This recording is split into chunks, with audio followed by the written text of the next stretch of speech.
Catgirls, what could I possibly say to do justice to their name? I don't think there are words in any language worthy enough to fully express what I feel toward these divine beings. For those of you who already know me, you must be aware of my love for cute stuff. I mean, my first video ever on this channel is named How This Catgirl Humiliates Most Protagonists. But anyway, most rational anime enjoyers start their journey perplexed when seeing these peculiar creatures for the first time, until they realize they're actually pretty adorable. But after consuming enough anime comes the last and most important stage in that journey, a stage of abstinence.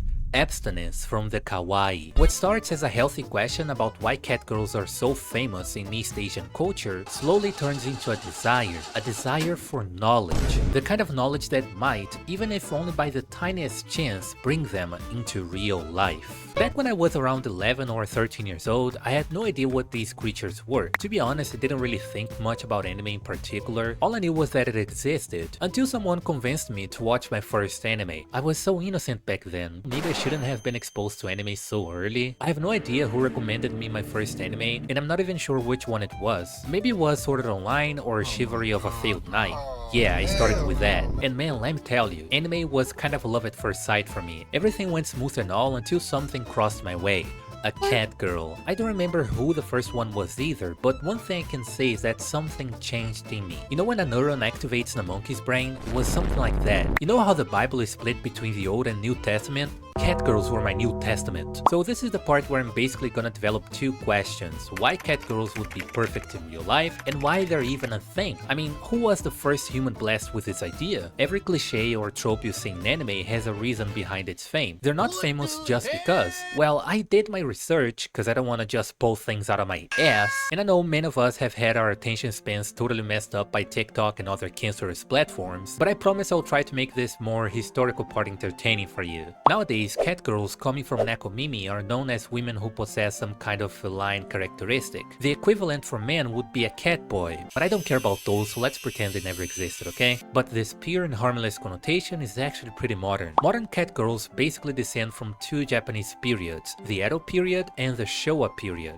The Edo period, spanning from 1603 to 1868, is when the country was under the rule of Tokugawa shogunate and a bunch of feudal lords, basically. This time span is known as a period of peace and stability, though part of the stability literally came from isolating everyone from the rest of the world and being authoritarian, to the point of forbidding citizens from leaving Japan and banning Christianity. And the fact that one of the most peaceful periods in human history in the last 1000 years was under such a restrictive government really made me question humanity. I think that says a lot about our nature, doesn't it? And the Showa period was the time corresponding to the reign of Emperor Showa from 1926 until his passing in 1989, a period where Japan went through a transition from a traditional/imperial society to a modern country. Between these two periods, several folklore stories about all sorts of spiritual creatures were developed, such as Bakeneko and Nekomata. They're very similar since both have feline characteristics, but they're not exactly the same, and I wish I was this dedicated to studying other things. Bakeneko, which means changed cat, is a type of supernatural entity with one tail, often mischievous and playful. Meanwhile, Nekomata can come in two types, those who live in the mountains and domestic cats that have grown old enough to turn into one. Nekomata were usually seen as more malicious and powerful, depicted as larger and older cats, you know? But absolutely nothing in fiction escapes the process of being turned into something cute for the pleasure of us humans, right? And the same goes for Bakeneko and Nekomata. They were slowly transformed into docile and cute characters due to several factors, like Japan's kawaii culture starting in the mid-70s. The earliest somewhat modern catgirl I found is a character called Shampoo, where she becomes a cat when in contact with cold water. While she isn't really the same as the hybrid catgirls we have today, many people say that characters like her influenced this transition. And this anime actually got a remake in 2024. If there is anyone watching this who knows this anime, can you tell me what it's about in the comments? And that's basically everything I learned from my dedicated research. Did you guys enjoy learning some history? Now that this part's done, just one question remains. Why would catgirls be perfect in real life? And my friend, I have a few things to say about that, so hear me out. out. Some of you may be saying, well, but I don't like catgirls, they would suck in real life. Maybe you're a girl yourself and you don't get the appeal. To which I refuse to believe. Listen, no one dislikes catgirls, alright? Even if they're girls themselves. If anyone's ever told you they don't like them, they're either lying or they just haven't been exposed to their glory for long enough. And it's your duty to show their beauty to these people who are still in darkness. Listen, have you ever touched a cat? I bet the vast majority of you have. And I think we can all agree they're one of the softest creatures in existence. Touching their ears feels so nice, doesn't it? Now imagine you have a girlfriend for a sec. Just imagine, cause that's all we can do really. You love each other and all that stuff, but when you move your hands up her head, you feel the same thing you feel when touching actual cat ears. So you get love from a human being, which I urgently need, and soft fur to touch. Seriously, why wouldn't that be good?